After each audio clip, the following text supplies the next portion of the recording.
Students, ಎಲ್ಲರಿಗೂ SSLC friend YouTube ಚಾನಲ್ಗೆ ಸ್ವಾಗತ. ಯಾರ್ಯಾರು ಇನ್ನೂ ನಮ್ಮ ಚಾನಲ್ನ ಸಬ್ಸ್ಕ್ರೈಬ್ ಮಾಡ್ಕೊಂಡಿಲ್ಲ, ಬೇಗ ಸಬ್ಸ್ಕ್ರೈಬ್ ಮಾಡ್ಕೊಳ್ಳಿ.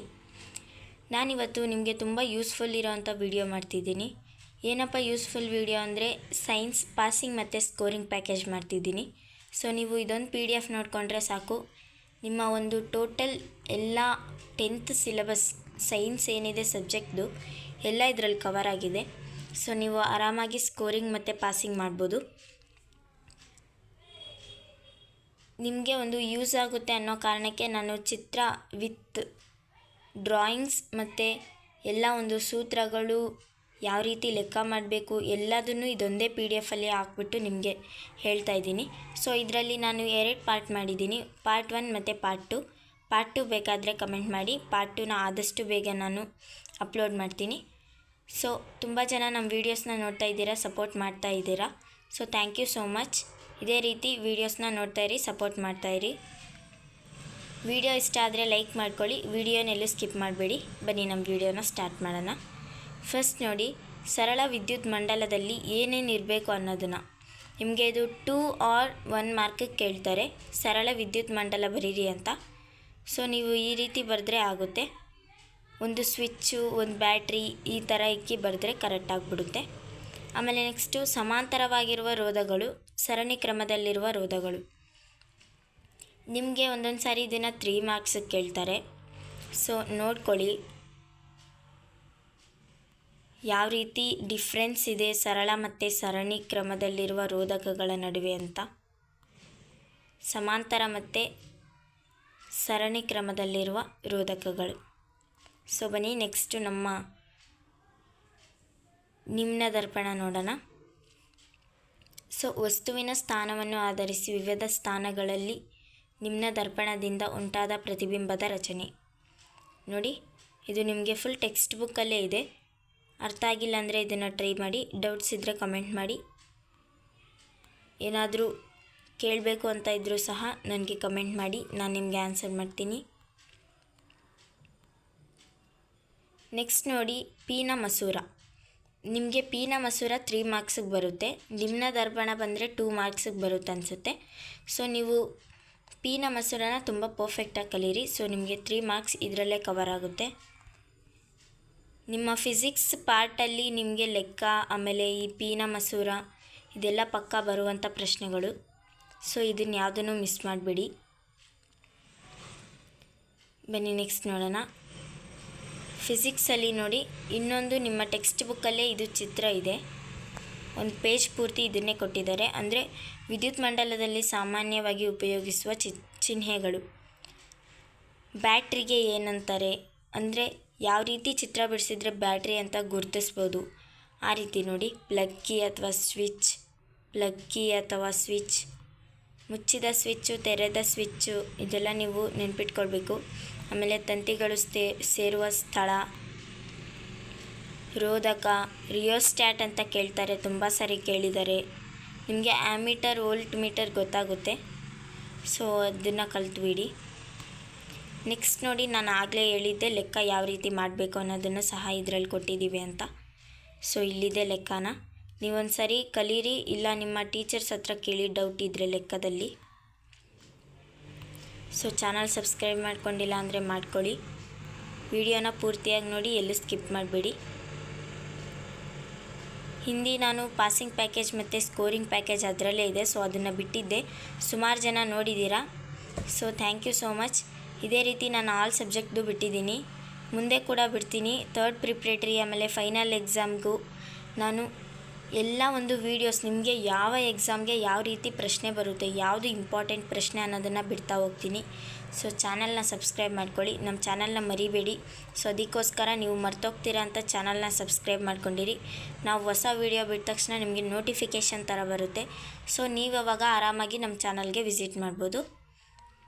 ಸೊ ಈ ರೀತಿ ನಮ್ಮನ್ನು ನೀವು ಕನೆಕ್ಟಲ್ಲಿ ಇರ್ಬೋದು. ಸೊ ಅದಕ್ಕೋಸ್ಕರ ಚಾನಲ್ನ ಸಬ್ಸ್ಕ್ರೈಬ್ ಮಾಡ್ಕೊಳ್ಳಿ. ನೆಕ್ಸ್ಟ್ ನೋಡಿ, ಗ್ರಹಗಳು ಏಕೆ ಮಿನುಗುವುದಿಲ್ಲ. ಈ ಪ್ರಶ್ನೆ ತುಂಬ ಸಾರಿ ಬಂದಿದೆ. ಸೊ 3 or 2 ಮಾರ್ಕ್ಸಿಗೆ ಬರುತ್ತೆ. ಇದು ನಿಮಗೆ ಆಪ್ಷನಲ್ ಪ್ರಶ್ನೆ ಬರುತ್ತೆ. ಅಂದರೆ ಇವಾಗ ಎ ಬಿ ಪ್ರಶ್ನೆ ಕೊಟ್ಬಿಟ್ಟು ಕೆಳಗಡೆ ಅಥವಾ ಅಂತ ಕೊಟ್ಬಿಟ್ಟು ಇನ್ನೂ ಪ್ರಶ್ನೆ ಕೊಟ್ಟಿರ್ತಾರೆ. ಸೊ ಇದನ್ನು ಓದ್ಕೊಳ್ಳಿ, ಯಾಕಂದರೆ ವಾಕ್ಯ ರೂಪದಲ್ಲಿ ಓದ್ಕೊಳ್ಳೋದು ಈಸಿ ವಿಜ್ಞಾನದಲ್ಲಿ. ಅದಕ್ಕೋಸ್ಕರ ನೀವು ಈ ಥರ ಓದ್ಕೊಂಡ್ರೆ ತುಂಬ ಯೂಸ್ ಆಗುತ್ತೆ ನಿಮಗೆ ನೋಡಿ. ಆಮೇಲೆ ಟೆಂಡಾಲ್ ಪರಿಣಾಮ, ಕಲ್ಲಿಲ್ಲದ ಕಣಗಳಿಂದ ಬೆಳಕಿನ ಚದುರುವಿಕೆಯ ವಿದ್ಯಮಾನ. ನೋಡಿ ಟೆಂಡಾಲ್ ಪರಿಣಾಮ ಅಂದರೆ ಒಂದು ಪ್ರಶ್ನೆ ಇರುತ್ತೆ, ಅದು ಸಹ 1 ಮಾರ್ಕ್ ಕೇಳ್ತಾರೆ. ನಿಮಗೆ ವಿಜ್ಞಾನ ಎಕ್ಸ್ಪೆಕ್ಟೇ ಮಾಡೋಕ್ಕಾಗಲ್ಲ ಈ ಪ್ರಶ್ನೆ ಬರುತ್ತೆ ಅಂತ, ಆ ರೀತಿ ವಿಜ್ಞಾನ ಪೇಪರ್ಸ್ನ ರೆಡಿ ಮಾಡ್ತಾರೆ. ಸೊ ನೆಕ್ಸ್ಟ್ ನೋಡಿ, ವಿವಿಧ ವಿದ್ಯುತ್ ವಾಹಕದ ಸುತ್ತಲೂ ಉಂಟಾಗುವ ಕಾಂತಕ್ಷೇತ್ರದ ಗುಣಲಕ್ಷಣಗಳು. ನೋಡಿ ಯಾವ ಯಾವ ವಾಹಕದ ಸುತ್ತ ಯಾವ್ಯಾವ ರೀತಿ ಕಾಂತಕ್ಷೇತ್ರ ಉಂಟಾಗುತ್ತೆ ಅನ್ನೋದು. ನೋಡಿ ವಿದ್ಯುತ್ ಮಂಡಲದಲ್ಲಿ ಓವರ್ಲೋಡ್ ಮತ್ತು ರಸ್ವಮಂಡಲ ಉಂಟಾಗಲು ಕಾರಣಗಳೇನು? ಸೊ ಇದು ಇಂಪಾರ್ಟೆಂಟ್ ಪ್ರಶ್ನೆ. ನಿಮ್ಗಾಗಲೇ ಹೇಳ್ದಾಗೆ ಎ ಬಿ ಕ್ವಶನ್ ಥರ ಕೊಡ್ತಾರೆ, ಇದನ್ನೆಲ್ಲ 4 ಮಾರ್ಕ್ಸಲ್ಲಿ ಇದ್ದೇ ಇರುತ್ತೆ ಈ ಪ್ರಶ್ನೆಗಳು. ನೆಕ್ಸ್ಟ್ ನೋಡಿ, ಗೃಹ ವಿದ್ಯುತ್ ಮಂಡಲಗಳಲ್ಲಿ ಉಂಟಾಗುವ ಓವರ್ಲೋಡನ್ನು ತಪ್ಪಿಸಲು ಯಾವ ಮುನ್ನೆಚ್ಚರಿಕಾ ಕ್ರಮಗಳನ್ನು ಕೈಗೊಳ್ಳಬೇಕು? ಸೊ ಇದು ಸಹ ನಿಮಗೆ ತುಂಬ ಸಾರಿ ರಿಪೀಟ್ ಆಗಿದೆ ಪ್ರಶ್ನೆ, ಇದು ಕೂಡ ಅದೇ ರೀತಿ ಬರುವಂಥ ಪ್ರಶ್ನೆ. ಸೊ ಎಲ್ಲದನ್ನೂ ಇಂಪಾರ್ಟೆಂಟೇ, ನೀವು ಇದನ್ನು ಮಿಸ್ ಮಾಡೋಕ್ಕೆ ಹೋಗಬೇಡಿ.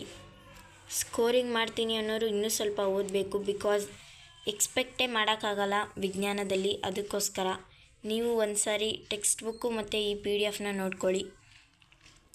ಪಾಸಿಂಗ್ ಅವ್ರಿಗೆ ತುಂಬ ಒಂದು 50+ ಸ್ಕೋರ್ ಆಗುತ್ತೆ ಪಾಸಿಂಗ್ ಮಾಡ್ತೀನಿ ಅನ್ನೋರ್ಗೆ.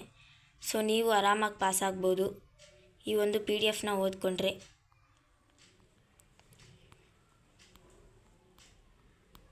ನೆಕ್ಸ್ಟ್ ನೋಡಿ, ಕಣ್ಣಿನ ಹೊಂದಾಣಿಕೆ ಸಾಮರ್ಥ್ಯ ಎಂದರೇನು? ಇದು ಕಣ್ಣಿನ ಬಗ್ಗೆ ಕೊಟ್ಟಿದ್ದಾರೆ. ಸೊ ನೋಡಿ, ಇದೊಂದು ನಿಸರ್ಗದಲ್ಲಿ ಕಾಮನಬಿಲ್ಲು ಹೇಗೆ ಉಂಟಾಗುತ್ತದೆ, ಮಳೆ ಬಂದು ನಿಂತೋದ್ಮೇಲೆ, ಇದೆಲ್ಲ ಕರೆಕ್ಟಾಗಿ ನಿಮ್ಮ ಟೆಕ್ಸ್ಟ್ ಬುಕ್ಕಲ್ಲಿದೆ. ಅದನ್ನು ಓದ್ಕೊಳ್ಳೋಕ್ಕಾಗಲ್ಲ ಅಂದರೆ ನೀವು ಇದನ್ನೇ ಟ್ರೈ ಮಾಡ್ಬೋದು.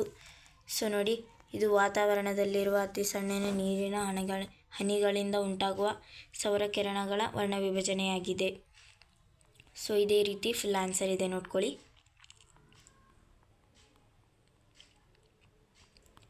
ನೆಕ್ಸ್ಟ್ ನೋಡೋಣ, ಪರ್ಯಾಪ್ತ ಮತ್ತು ಅಪರ್ಯಾಪ್ತ ಕಾರ್ಬನ್ ಸಂಯುಕ್ತಗಳು. ವ್ಯತ್ಯಾಸ ನೋಡಿ, ವ್ಯತ್ಯಾಸ ಯಾವ ರೀತಿ ಕೇಳ್ತಾರೆ ಅಂದರೆ ನಿಮಗೆ 3 ಮಾರ್ಕ್ಸ್ ಆರ್ 4 ಮಾರ್ಕ್ಸ್ ಕೇಳ್ತಾರೆ. ಬಿಕಾಸ್ ಒಂದೊಂದು ಸಾರಿ 4 ಮಾರ್ಕ್ಸ್ ಕೇಳಿದರೆ ನೀವು ತುಂಬ ಲಾಂಗ್ ಆನ್ಸರ್ ಬರೀಬೇಕು, 3 ಮಾರ್ಕ್ಸ್ ಕೇಳಿದರೆ ಸ್ವಲ್ಪ ಶಾರ್ಟ್ ಆನ್ಸರ್ ಬರೆದ್ರೂ ನಡೆಯುತ್ತೆ. ಬಟ್ ನಿಮಗೆ ವಿಜ್ಞಾನದಲ್ಲಂತೂ ತುಂಬ ಎಕ್ಸ್ಪೆಕ್ಟ್ ಮಾಡ್ತಾರೆ ಆನ್ಸರ್ಸ್ ಎಲ್ಲ. ಸೊ ನೀವು ಚೆನ್ನಾಗಿ ಓದ್ಕೊಳ್ಳಿ, ನಿಮ್ಮ ಟೆಕ್ಸ್ಟ್ ಬುಕ್ಕಲ್ಲೂ ಸಹ ಒಂದು ಸಾರಿ ಓದ್ಕೊಳ್ಳಿ. ಅದು ಟೆಕ್ಸ್ಟ್ ಬುಕ್ಕಿಂದನೇ ಮಧ್ಯದಲ್ಲಿ ತೆಗೆದುಕೊಡ್ತಾರೆ, ಟೆಕ್ಸ್ಟ್ ಬುಕ್ ಮಧ್ಯದಿಂದ ಪ್ರಶ್ನೆಗಳು ಬರುತ್ತೆ. ಸೊ ಅದಕ್ಕೋಸ್ಕರ ಟೆಕ್ಸ್ಟ್ ಬುಕ್ನ ನೀವು ಸಜೆಸ್ಟ್ ಮಾಡೋದು ಬೆಸ್ಟ್. ಆಮೇಲೆ ಈ ಒಂದು PDF ಪ್ಲಸ್ ನಿಮ್ಮ ಒಂದು ಟೆಕ್ಸ್ಟ್ ಬುಕ್ ಇದ್ದರೆ ನಿಮ್ಗೆ ಅಷ್ಟೇ ಸಾಕು, ಯಾವ ನೋಟ್ಸು ಕೂಡ ಬೇಡ. ಸೊ ನೋಡಿ, ಟೆಕ್ಸ್ಟ್ ಬುಕ್ ನಿಮಗೆ ಓದೋಕ್ಕಾಗಲ್ಲ ಅಂತಲೇ ನಾನು ಈ ರೀತಿ PDF ರೆಡಿ ಮಾಡಿ ಕೊಡ್ತಾಯಿದ್ದೀನಿ. ಸೊ ನಿಮಗೆ ಅದರಲ್ಲಿ ಅರ್ಥ ಆಗಿಲ್ಲ ಅಂದರೆ ನೀವು ಇದನ್ನು ನೋಡಿದರೆ ಯಾವುದೇ ಒಂದು ಮೋಸ ಇಲ್ಲ ನಿಮ್ಮ ಮಾರ್ಕ್ಸ್ ತೆಗೆಯೋದ್ರಲ್ಲಿ. ಸೊ ಇದನ್ನೇ ನೀವು ಸಜೆಸ್ಟ್ ಮಾಡ್ಬೋದು. ನೆಕ್ಸ್ಟ್ ನೋಡಿ, ಉತ್ಕರ್ಷಣ ಕ್ರಿಯೆ ಮತ್ತು ಅಪಕರ್ಷಣ ಕ್ರಿಯೆ.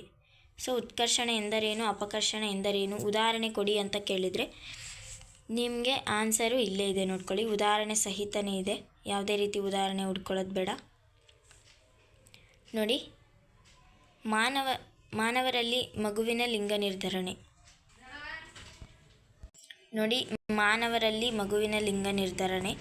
ಸೊ ನೀವು ಚಿತ್ರ ಸಮೇತ ಚಿತ್ರ ಯಾವ ರೀತಿ ಬರೀಬೇಕು ಅನ್ನೋದನ್ನು ನಾನು ಶಾರ್ಟಾಗಿ ತೋರಿಸ್ಕೊಡ್ತೀನಿ.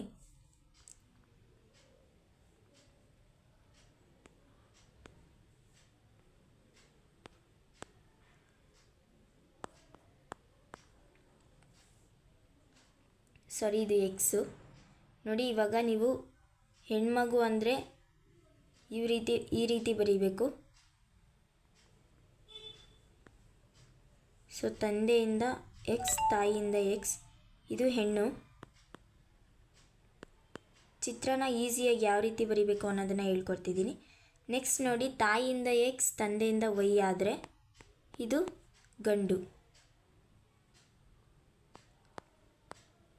ಸೊ ಈ ರೀತಿ ಚಿತ್ರ ಸಮೇತ ನೀವು ಕೆಳಗಡೆ ಅಲ್ಲಿ ಕೊಟ್ಟಿದ್ದಾರೆ ಆನ್ಸರ್ನ, ಅದನ್ನು ಬರೆದ್ರೆ ನಿಮಗೆ ಟೋಟಲ್ ಫುಲ್ ಮಾರ್ಕ್ಸ್ ಕೊಡ್ತಾರೆ. ಸೊ ಯಾವುದೇ ರೀತಿ ಭಯ ಪಡ್ದಿರ ನಿಮ್ಮ ಒಂದು ಆನ್ಸರ್ಗೆ ಫುಲ್ ಮಾರ್ಕ್ಸ್ ಸಿಗುತ್ತೆ. ಬನ್ನಿ ನೆಕ್ಸ್ಟ್ ನೋಡೋಣ. ಈ ಚಿತ್ರ ತುಂಬ ಯೂಸ್ಫುಲ್, ಅದನ್ನು ಬರದೇ ಬರೀಬೇಕು. ಅದು ಟೆಕ್ಸ್ಟ್ ಬುಕ್ಕಲ್ಲೂ ಸಹ ಇದೆ, ಸೊ ಅದನ್ನು ನೀವು ಸಜೆಸ್ಟ್ ಮಾಡ್ಬೋದು. ನೆಕ್ಸ್ಟ್ ನೋಡಿ, ಚಿತ್ರಗಳು ಕೊಟ್ಟಿದ್ದಾರೆ. ನೆಕ್ಸ್ಟು ನಿಯಮಗಳು. ನಾನು ನಿಯಮಗಳು ನಿಮಗೆ ಸ್ಕೋರಿಂಗ್ ಪ್ಯಾಕೇಜ್ ಮಾಡಬೇಕಾದ್ರೆ ಕೊಟ್ಟಿದ್ದೀನಿ. ಸೊ ಯಾರ್ಯಾರು ಸ್ಕೋರಿಂಗ್ ಪ್ಯಾಕೇಜ್ ನೋಡಿಲ್ಲ ಅದನ್ನೊಂದು ಸರಿ ನೋಡಿ, ಬಿಕಾಸ್ ಅದರಲ್ಲಿ ಸ್ವಲ್ಪ ಡಿಫಿಕಲ್ಟ್ ಇದೆ, ಇದರಲ್ಲಿ ಸ್ವಲ್ಪ ಈಸಿ ಇದೆ. ಸೊ ನೀವು ಸ್ಕೋರಿಂಗ್ ಪ್ಯಾಕೇಜ್ನ ಸಜೆಸ್ಟ್ ಮಾಡ್ಬೋದು. ನನ್ನ ಚಾನಲಲ್ಲಿದೆ, ವಿಸಿಟ್ ಮಾಡಿ ನೋಡಿ. ನಾನು ಸ್ಕೋರಿಂಗ್ ಪ್ಯಾಕೇಜಲ್ಲೇ ಇದನ್ನೆಲ್ಲ ಕೊಟ್ಟಿದ್ದೀನಿ. ಓಂ ನಿಯಮ, ಆಮೇಲೆ ಜೌಲ್ನ ಉಷ್ಣೋತ್ಪಾದನಾ ನಿಯಮ, ಬಲಗೈ ಹೆಬ್ಬೆರಳ ನಿಯಮ, ಫ್ಲೆಮಿಂಗ್ನ ಎಡಗೈ ನಿಯಮ, ಬೆಳಕಿನ ಪ್ರತಿಫಲನದ ನಿಯಮ, ಬೆಳಕಿನ ವಕ್ರೀಭವನದ ನಿಯಮ, ಇದೆಲ್ಲ ನೋಡ್ಕೊಳ್ಳಿ. ಆಮೇಲೆ ಏಕತಳೀಕರಣ, ದ್ವಿತಳೀಕರಣ. ನಿಮಗೆ ದ್ವಿತಳೀಕರಣ ತುಂಬ ಜಾಸ್ತಿ ಇಂಪಾರ್ಟೆಂಟ್, ಅದು ತುಂಬ ಸಾರಿ ರಿಪೀಟ್ ಆಗಿರುವಂಥ ಪ್ರಶ್ನೆ. ಸೊ ನೀವು ಅದನ್ನು ಓದ್ಕೊಳ್ಳಿ. ಸೊ ನಾನು ಇಷ್ಟೊತ್ತವರೆಗೂ ಏನೇನು ಕೊಟ್ಟಿದ್ದೀನಿ ಇದನ್ನೆಲ್ಲ ಚಾಚು ತಪ್ಪದಿರ ಓದ್ಕೊಳ್ಳಿ. ಯಾವುದೇ ರೀತಿ ಕ್ವಶನ್ಸ್ನ ಮಿಸ್ ಮಾಡಿಬಿಡಿ, ಯಾಕಂದರೆ ಸೈನ್ಸಲ್ಲಿ ಎಕ್ಸ್ಪೆಕ್ಟ್ ಮಾಡೋಕ್ಕಾಗಲ್ಲ ಇದೇ ಪ್ರಶ್ನೆ ಬರುತ್ತೆ ಅಂತ. ತುಂಬ ಸಾರಿ ರಿಪೀಟ್ ಆಗಿರೋ ಪ್ರಶ್ನೆಗಳನ್ನ ಹೇಳ್ಬೋದು ಹೊರತು ಇದೇ ಬರುತ್ತೆ ಅನ್ನೋದನ್ನು ಹೇಳೋಕ್ಕಾಗಲ್ಲ. ಸೊ ನಾನು ಈಗೆಲ್ಲ ಕೊಟ್ಟಿರೋದು ಇಂಪಾರ್ಟೆಂಟ್ ಕ್ವಶನ್ಸು. ಪಾರ್ಟ್ 2 ಬೇಕಂದರೆ ಕಮೆಂಟ್ ಮಾಡಿ. ನಾನು ಇಷ್ಟೊತ್ತವರೆಗೂ ಮಾಡಿದ್ದು ಪಾರ್ಟ್ 1 ವೀಡಿಯೋ. ಸೊ ಯಾರ್ಯಾರಿನ್ನೂ ನಮ್ಮ ಚಾನಲ್ನ ಸಬ್ಸ್ಕ್ರೈಬ್ ಮಾಡ್ಕೊಂಡಿಲ್ಲ, ಬೇಗ ಸಬ್ಸ್ಕ್ರೈಬ್ ಮಾಡ್ಕೊಳ್ಳಿ. Thank you so much for watching. ಚೆನ್ನಾಗಿ ಎಕ್ಸಾಮ್ ಮಾಡಿ. ಪಾರ್ಟ್ 2 ಬೇಕಾದರೆ ಕಮೆಂಟ್ ಮಾಡಿ.